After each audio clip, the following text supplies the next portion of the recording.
Everybody, मेरा नाम है Shipra Tiwari. Welcome back to Shipra Tiwari biology. कैसे हैं आप लोग? आज का वीडियो ना बोर्ड्स के स्टूडेंट्स के लिए है, तो ये वीडियो ज़रूर देखना।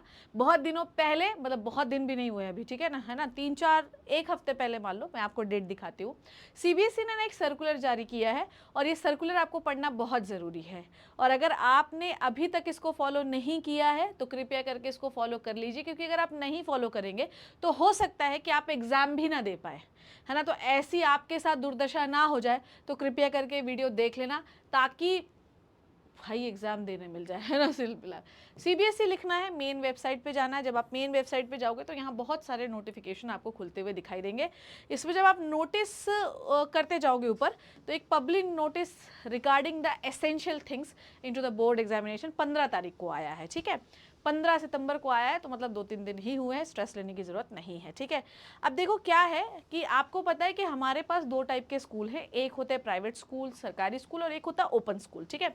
अब देखो क्या है कि सीबीएसई ये मानती है कि जो 10वीं और 12वीं है, ये 2 ईयर प्रोग्राम है। हम जो 10वीं में पढ़ते हैं वो 9 से पढ़ते हुए आ रहे हैं, और जो 12वीं में पढ़ते हैं वो हम 11वीं से पढ़ते हुए आ रहे हैं, ठीक है।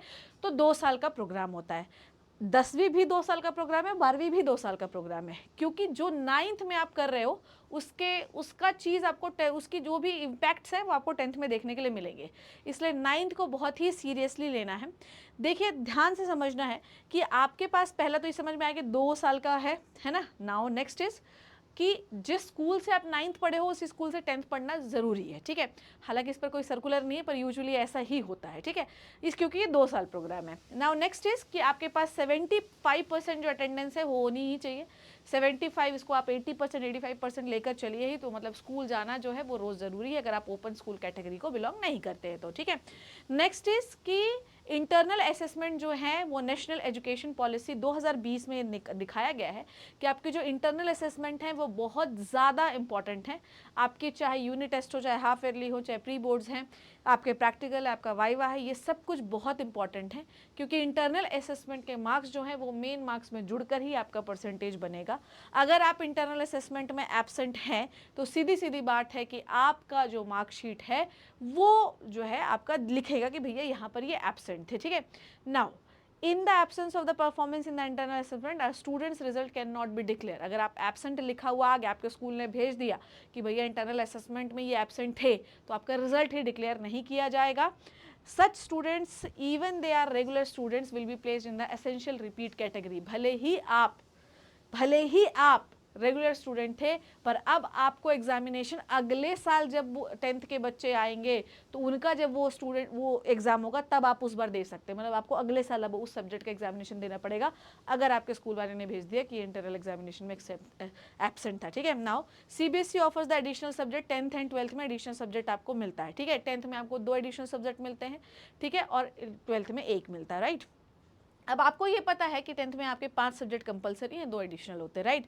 अब कहानी में ट्विस्ट ये है कि जो सब्जेक्ट आप 9th में लोगे एडिशनल, वही आपको 10th में लेना, आप चेंज नहीं कर सकते हैं, ठीक है। और जो सब्जेक्ट आप 11th में लोगे वही आपको 12th में लेना पड़ेगा, ठीक है।